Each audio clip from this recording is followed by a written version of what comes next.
Bonjour à toutes et à tous et bienvenue dans cet épisode spécial de Franz Knorrs Café, le podcast de Franz Culturus qui explore les ponts entre la culture française et norvégienne. Et aujourd'hui, j'ai le plaisir d'accueillir un invité d'exception à l'occasion des 2 ans déjà de notre podcast. Il s'agit de Didier Blonde, un auteur souvent primé, reconnu dans le monde francophone pour son travail d'exploration des méandres de la mémoire, du souvenir, des mystères du passé. On va en parler ensemble.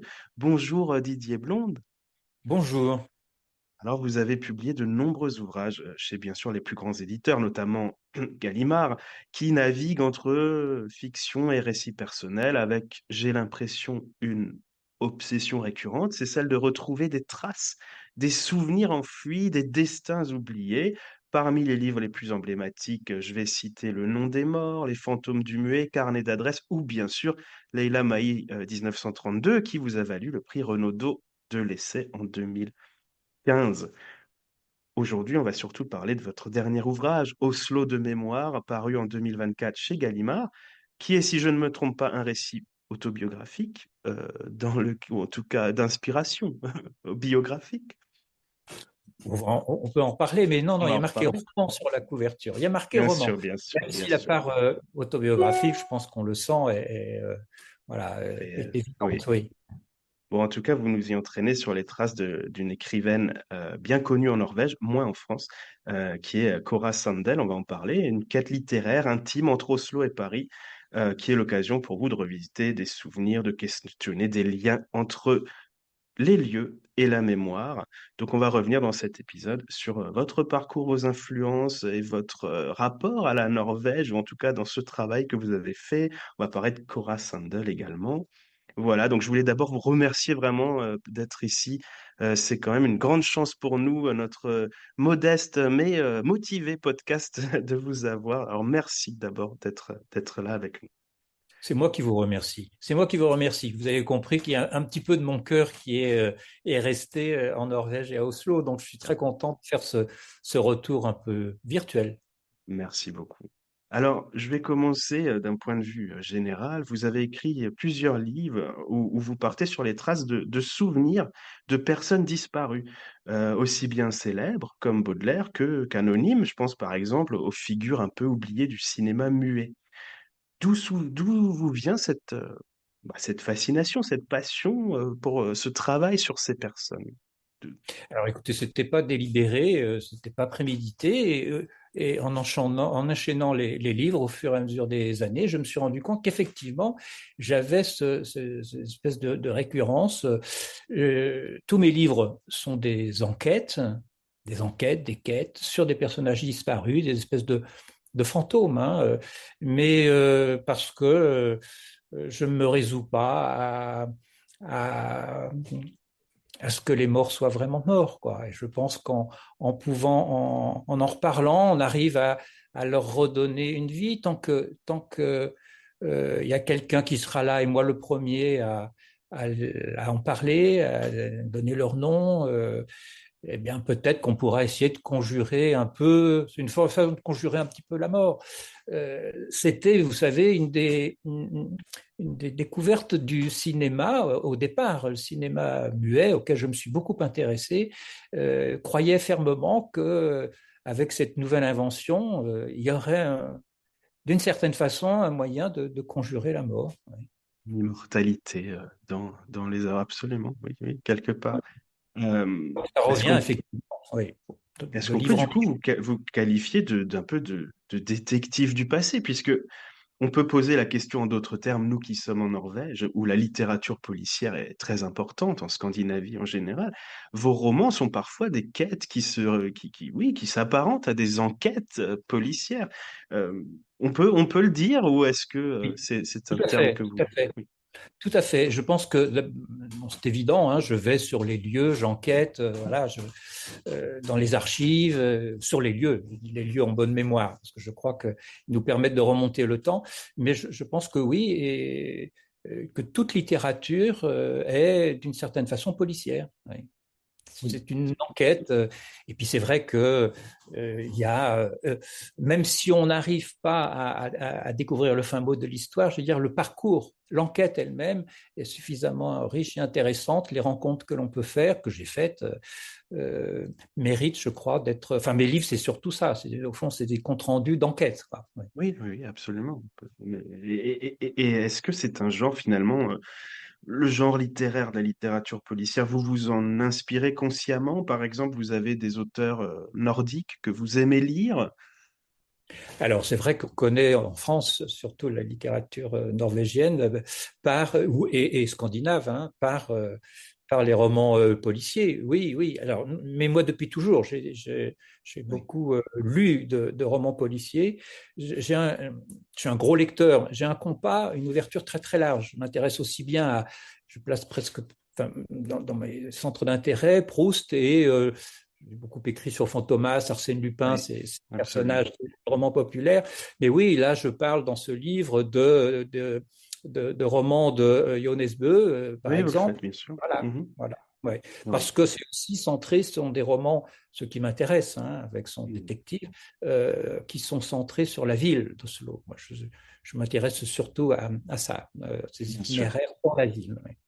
Alors ça, on y reviendra justement en parlant d'Oslo de mémoire, mais d'un point de vue général, votre style aussi souvent en tout cas, on a des éléments de récit autobiographique et donc des enquêtes. Comment vous trouvez l'équilibre entre réalité et fiction? Comment vous faites pour le trouver, cet équilibre? Alors, écoutez, comme je le disais, Oslo de mémoire, c'est un roman quand même, hein. J'ai Oui, bien écrit des sûr, bien sûr. romans, Le Figurant, enfin bon, il y en a plusieurs, et puis sur lesquels j'ai l'honnêteté de dire roman.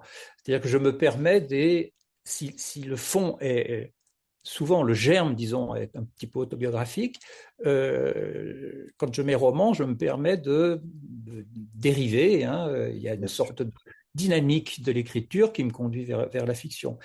Et puis, il y a beaucoup de textes qui sont des récits, d'autres sont des essais. C'est vrai que je suis un peu à la frontière de ces différents genres.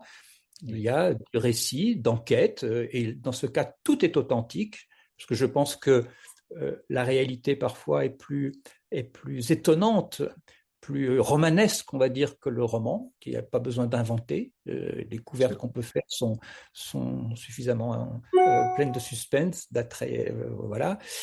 Mais dans certains cas, je me permets effectivement de glisser vers l'autobiographie.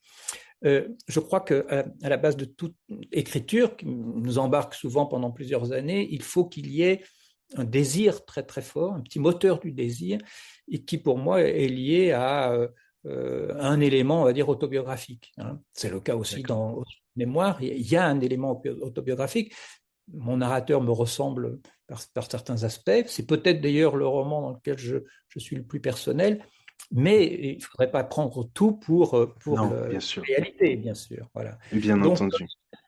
souvent, voilà, je passe de l'un à l'autre. Je pense que la réalité, parfois, est pleine de fiction apparente, hein. Comme je le Oui. dis, mes romans sont parfois à peine des romans. Je suis souvent l'enquête, la réalité que je trouve souvent plus passionnante. Il n'y a pas besoin d'inventer. Non, bien entendu. Je me sers Ah, dans la réalité.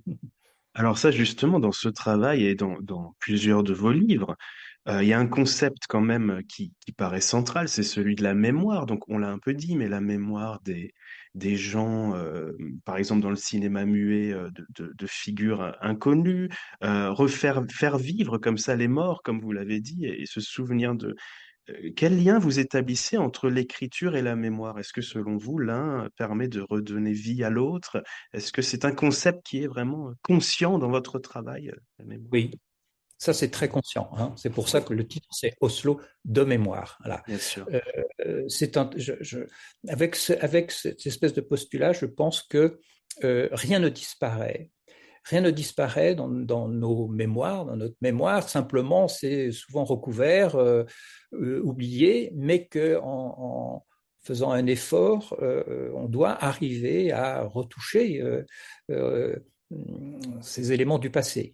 Et l'écriture est évidemment essentielle, parce qu'il est là encore, il y a une sorte de dynamique de l'écriture qui n'est pas toujours préméditée. Je ne fais pas de plan détaillé, même si j'ai une idée quand même en partant, mais je pense que l'écriture nous entraîne, enfin, à l'intérieur même de la mémoire et permet de faire ressurgir ce qu'on croyait oublié. C'est vraiment là l'idée, je crois que je le dis un moment dans le livre, hein, on n'oublie rien, il faut... j'ai fait confiance à ça, j'avais moi beaucoup oublié cet épisode, je disais qui était le germe un petit peu du récit qui appartenait à mon adolescence, et je me suis dit, Oui. bah, je vais essayer de plonger, d'essayer de retrouver, voilà. Ouais. Ça a été un peu ce défi, mais c'est le cas dans tous mes livres. Oui, alors justement, dans tous vos livres, ces plongées-là, dans ces plongées, un peu dans cette mémoire, vous accordez de l'importance aux lieux. Des lieux qui parfois deviennent des personnages, en fait, dans vos récits, en tout cas, ont une importance déterminante. Alors, est-ce que la géographie, comme ça, nourrit toujours l'histoire que vous racontez, et d'où vous vient cette envie d'exploiter ce thème du lieu? Oui, c'est tout à fait exact. Je le dis, les lieux ont bonne mémoire, hein. Donc, je vais au cours de mes enquêtes qui sont, et je m'en suis rendu compte au bout d'un moment, d'abord presque exclusivement parisiennes. Je Oui, suis né à Paris, ma famille, des générations qu'on est à Paris, j'ai toujours vécu à Paris, et c'est là que ma vie, au fond, s'est écrite, et en plus, elle est très riche d'un point de vue romanesque, hein, toute la littérature, surtout du 19e siècle, mais encore 20e siècle, avec des personnages qui peuplent Paris. Et donc, je peux facilement aller sur les lieux. C'est ce que je fais tout le temps. Je vais sur les lieux. Et je crois, là, vraiment qu'en se concentrant très fortement, je disais, je peux remonter le temps, même s'il y a eu évidemment beaucoup de transformations, hein. Le lieu est essentiel pour remonter le temps. C'est ce que je fais et que je refais oui. d'ailleurs en partie même dans ce livre qui pourtant Ah parle oui, oui, d'Oslo. absolument. Voilà. Et donc, il y a cette double enquête là, hein. Au fond, si tous mes livres sont des enquêtes, là, il y en a deux. Il y Une en a deux. à Oslo, qui n'est pas sur place, mais par l'intermédiaire des instruments que j'ai pu avoir à ma disposition, et puis à Paris, là, sur place. Et donc, les deux sont en parallèle. Mais c'est sur les lieux eux-mêmes qui sont essentiels. Oui, on reviendra sur cette double enquête Oslo-Paris qui, moi, m'a fasciné. Et justement, on peut passer plus directement à votre dernier roman. Donc, Oslo de mémoire, publié chez Gallimard, disponible à l'achat ici en Norvège, je le dis pour nos auditeurs, dans les librairies Norli, par exemple. Donc, je dois d'abord dire, je vais quand même le dire, que je l'ai adoré. Je l'ai adoré parce que moi, j'y ai vu la mélancolie au sens littéral et romantique du terme. C'est une histoire d'amour, alors non pas forcément entre deux êtres, mais entre deux villes, deux chronologies, entre le journalisme et le cinéma, entre Paris et Oslo, entre les années 80 et aujourd'hui. J'y ai vécu, moi, cette quête autour de Cora Sandel et de vos propres souvenirs avec vous. Et j'ai rarement eu un sentiment d'immersion comme je l'ai eu dans votre livre. Enfin, je me suis vraiment senti impliqué. Et ceci étant dit, et c'était important de le dire, je voudrais d'abord revenir sur le titre, Oslo de mémoire. Donc, vous l'avez dit, la mémoire, c'est important chez vous, mais ça laisse aussi entendre une relation subjective à la ville et à vos souvenirs. Oslo de mémoire, on se dit de mémoire, c'est-à-dire votre mémoire, vos souvenirs. Alors, vous avez consciemment choisi de privilégier cette vérité finalement émotionnelle vis-à-vis de votre étape norvégienne dans votre vie, ou est-ce que finalement la vérité factuelle et la vérité émotionnelle sont compatibles chez vous? Qu'est-ce qui prime chez vous? C'est l'émotion ou la réalité? Écoutez, je disais, il y a le petit moteur du désir, ce qui permet d'enclencher quoi, la volonté de faire un livre, de mener une enquête. C'est un épisode de ma vie, hein. Donc, j'ai fait un voyage jusqu'au Cap Nord quand j'avais 18 ans. Et donc, au départ, c'est ça, c'était retrouver cette espèce de tropisme, on va dire, scandinave que j'ai eu à l'adolescence, où j'étais vraiment passionné par les romans, la littérature scandinave, norvégienne, mais aussi bon, suédoise, et puis Suédoise, ouais. le cinéma suédois, même à travers les films muets, il y a des très très grands, les premiers, hein, Sjöström, voilà, Maurice Stiller sont des très grands. Moi, j'étais un passionné de cinéma muet. Et puis, parmi les plus proches de nous, il y avait Bergman, quoi. Qui avait beaucoup de succès à Paris. Et moi, je l'ai tout le temps, systématiquement, voir tous les films de Bergman pour entendre la langue. C'est pas exactement le norvégien, mais enfin bon, voilà. Et cette musique de la langue, j'ai cherché à la retrouver. Donc, puis la peinture, enfin bref, j'avais une fascination, une passion pour tout ce qui était la culture scandinave. Et puis les pièces de Strindberg, d'Ibsen, qui étaient beaucoup montées, voilà. Et donc, c'est ça le point de départ, avec un épisode évidemment personnel, puisque voilà, il y a Oui. une forme de rencontre amoureuse, enfin une rencontre amoureuse, une initiation à l'amour à travers cette figure de cette jeune norvégienne, cette langue aussi. Je me suis Oui. mis à apprendre le norvégien sur Oui. place. Et après, pendant 2 ans, mais bon, il ne m'en reste absolument rien. Mais Oui, voilà, donc c'est d'abord effectivement essentiellement subjectif. Mais comment retrouver tout cela, je le disais, le mémoire, eh bien, ça passe par on va dire une cartographie de la ville et donc voilà des plans, des images, d'autres textes. Mais c'est vrai que là, le point de départ le plus fort, c'était retrouver, enfin c'est ce qui devait retrouver ce que je croyais avoir oublié, cette passion pour la Norvège, pour Oslo. oui. Voilà. Ouais, absolument. Et j'ai fait Alors, le juste, voyage bien avant en fait celui que j'ai calé dans le livre. Moi, c'était en 1972, vous voyez. d'accord, oui, Alors que le j'entends. narrateur, c'est dans les années 80. C'est Là, plutôt les années 80. c'était pour entrer dans un cadre historique dont je voulais parler aussi. Oui, d'accord, j'entends. Oui, parce que, alors, justement, on va parler d'Oslo, parce que dans le livre, vous citez et vous dites finalement prendre au mot Knut Hamsun qui dit d'Oslo, et ça c'est vraiment, tous les gens qui vivent à Oslo, je pense, seront d'accord avec cette citation. Oslo est une ville étrange que personne ne quitte sans être vraiment marqué à vie. Alors, c'est une citation d'une justesse incroyable pour qui connaît la ville. Est-ce qu'elle vous va bien aussi? C'est-à-dire, est-ce que pour vous, Oslo aujourd'hui, c'est quoi? Est-ce que c'est toujours cette Oslo des années 1970-80 comme figé, ou est-ce que vous avez des liens actuels avec cette ville? Non, non, c'est vrai que j'en reste à ces souvenirs, hein, à ces souvenirs, même si, euh, oui, que j'ai retrouvé dans des images, dans des plans, voilà, Oui, cet Oslo de ces années 70-80. Maintenant, et je me suis posé la question, euh, est-ce que, est-ce que mon narrateur, on va dire, ne devrait pas aller à Oslo maintenant ah pour oui. vérifier tout ça, et lui, là, mener l'enquête sur les lieux mêmes. Oui, Et je crois qu'on a compris, même si la fin reste ouverte, il y renonce. Et moi, bon, pourquoi pas. Mais non, pourquoi pas, oui. je n'ai pas de lien depuis des années. Il Pas y de lien avait, actuel. sauf, sauf que j'ai lu, voilà, des textes, de la littérature, j'ai vu des films, mais il n'y en a pas tant que ça qui sont traduits en français. Bien sûr. Oui, mais non, c'était important que ça soit vraiment là dans le livre et même pour moi un travail de mémoire, hein, de Oui, mémoire. absolument. Et c'est vrai que, mais je fais ça dans tous mes livres, hein, il y a après tout à coup ce contact avec, on va dire la réalité actuelle, c'est toujours dangereux, quoi. C'est toujours dangereux. Voilà. Bien entendu. Les plus beaux paradis sont ceux qu'on a perdus, hein. Oui, oui, Voilà. absolument.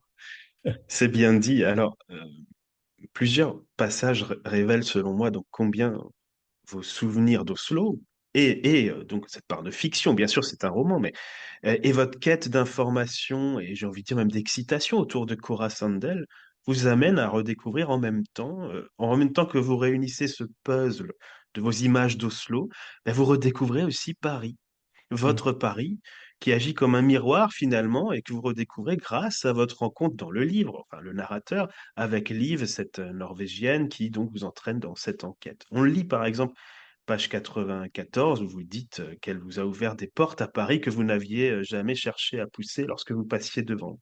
Alors est-ce vrai? Est-ce que ce roman, c'est aussi un roman sur Paris?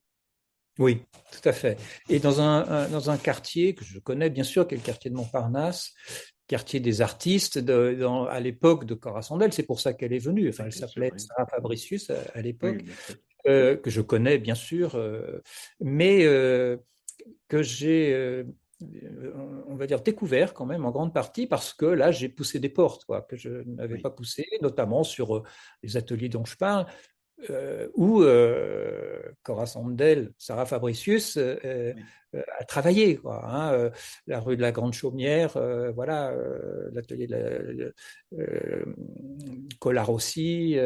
J'ai découvert qu'il y avait une très forte communauté d'artistes scandinaves dans les années 1900, très importante. Et bon, ça je l'ai découvert en faisant cette enquête. oui, Et d'accord. en Oui, partant sur les traces. Et c'est vrai que c'est grâce à ce personnage de fiction, Liv, qui oui, entraîne le narrateur à faire ce documentaire, que j'ai pu faire ces découvertes. Mais j'ai découvert Cora Sandel de la même façon, parce que quand j'avais fait mon voyage dans les années 70, il n'y avait aucun livre de Cora Sandel traduit en français. oui, effectivement. Et là, donc, je voulais parler de cette jeune Norvégienne, qui est un peu la figure Oui, après laquelle je courais, que j'ai appelée Inga. Et je me suis demandé comment parler d'Inga, ce souvenir, on va dire, d'adolescence, de fin de l'adolescence. Et donc j'ai cherché. Et c'est là que oui, j'ai rencontré Cora Sandel. Et je me suis dit, mais c'est extraordinaire ça, puisque voilà Cora Sandel qui est venue à Paris, qui a euh, vécu parmi cette communauté d'artistes à Montparnasse. Et donc, elle va me servir d'intercesseur, d'intermédiaire. Elle va me permettre de rejoindre Inga. oui, Et c'était possible parce que il y avait un roman, puis un deuxième qui est paru, qui a été traduit juste au moment où j'ai commencé mon livre. Donc il y avait une coïncidence qui oui. m'a. Voilà. Coïncidence, là. Et je ne pouvais pas la connaître avant, donc je l'ai découverte elle aussi, Cora Sandel, et son personnage, et son roman parisien, qui Oui, est aussi très autobiographique et qui est extraordinaire. Je ne sais pas oui, si en dire en mots, mais ça aussi je trouvais extraordinaire. Elle fait vivre son personnage, donc un peu comme elle, hein, à Paris dans les années 1900-1910. Et c'est un très très beau roman sur Paris aussi. Et oui, c'est très étonnant parce qu'elle ne fréquente pas du tout, elle ne montre pas les grands lieux touristiques, hein, comme on pourrait s'y attendre de la part bien d'une sûr. étrangère, on va dire. Mais au contraire, elle a une connaissance intime de la rue de Paris, ce qui, Oui. moi, me fascine. Et tous mes livres, là encore, c'est pas prémédité, se passent à Paris, et donc là pour moitié à Paris, dans ces années-là, tout le temps, dans les années Oui, 1900. absolument. Voilà. Alors justement, on peut le dire pour nos auditeurs, Cora Sandel, elle est connue en Norvège, mais pour les francophones, et peut-être un peu moins. Donc c'est le pseudonyme de Sarah Fabricius, vous l'avez dit, tour à tour artiste, journaliste, autrice, donc dans les années actives, dans les années 1910 jusqu'au début des années 50, disons, pour schématiser. Et elle a donc souvent vécu en France et écrit en norvégien sur son expérience, notamment à l'étranger. Et chez elle, les thèmes comme l'isolement, la nostalgie ou la quête d'identité sont très présents pour ceux qui la lisent en norvégien. Est-ce que vous avez retrouvé ou cherché ces thèmes dans votre propre démarche d'écriture, en fait, pour ce roman, notamment Oslo de mémoire? En somme, est-ce que Cora Sandel est plus qu'un personnage de roman, mais une source d'inspiration pour vous aussi? Oui, oui, oui, tout à fait. Je me suis beaucoup intéressé autant que je pouvais parce qu'il y avait qu'une biographie Oui, en norvégien et donc ça a été pour bien moi sûr. difficile, mais enfin bon, j'ai réussi quand même à tirer les éléments que je voulais. Oui, oui, parler par exemple de cette identité, Oui, euh, voilà, ne serait-ce que le fait que de prendre un pseudonyme pour écrire, c'est déjà significatif. Et puis, son personnage d'Albert, donc, hein, qui est son héroïne, qu'elle montre dans trois romans, et le roman absolument. milieu, c'est ce qui se passe à Paris. Elle est un petit peu en recherche aussi de sa vie, quoi. Le livre s'appelle Albert et la liberté, qu'elle cherche à Paris. Voilà, ce sont des thèmes, évidemment, cette recherche d'identité, moi qui traverse tous mes livres Oui, aussi. Hein. L'enquête, les enquêtes que je mène sur ces figures de disparus, oui, ce sont aussi des enquêtes dans lesquelles le narrateur et moi, alors plus ou moins fictif hein, en fonction des livres, bien mais de temps sûr. en temps c'est moi, doit se mettre en jeu aussi. Vous voyez, c'est comme une Oui, sorte de miroir. Enquêter sur Cora Sandel et son personnage d'Albert, qui est aussi oui, pour elle une sorte de absolument. double, ça me renvoie à moi-même. Ne Oui, serait-ce que la question qu'on me pose parfois, que je fais des enquêtes, et souvent, mais pourquoi vous vous intéressez à ce personnage? Donc oui, la question que je oui, pose à l'autre, on me la renvoie à moi-même. Donc oui, ce sont des enquêtes et qui sont en même temps des enquêtes sur le narrateur. oui, d'accord, j'entends bien. Alors, pour nos auditeurs et sur un ton un peu léger, si vous aviez, si vous deviez garder une image d'Oslo dans votre mémoire, c'est laquelle? Quelle est l'image que vous avez en tête quand vous pensez à Oslo? Euh, Moi, Oui, Oslo. Euh, Écoutez, j'en parle.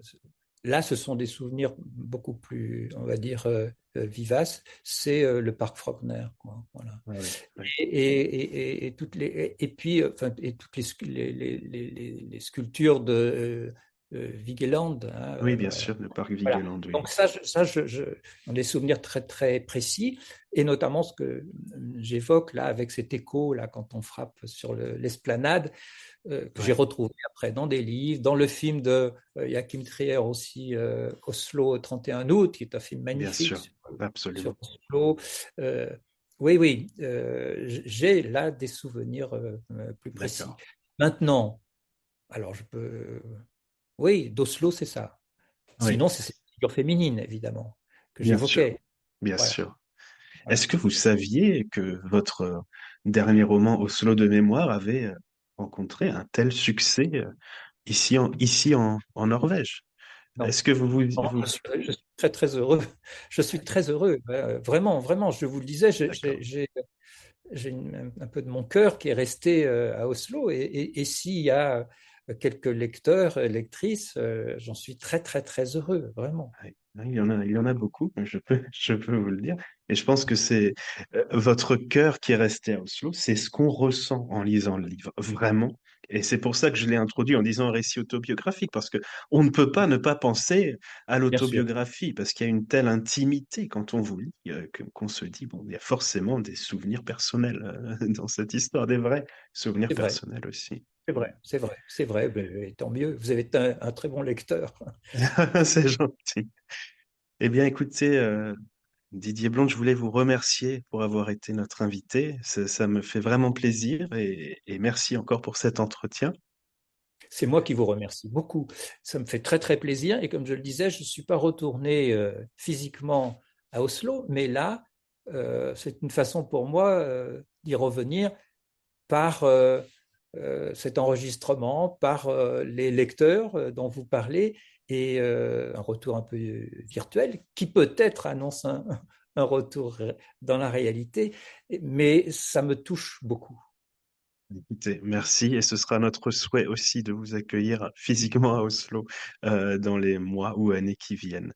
Et à bientôt à tous les auditeurs pour un prochain épisode. Merci.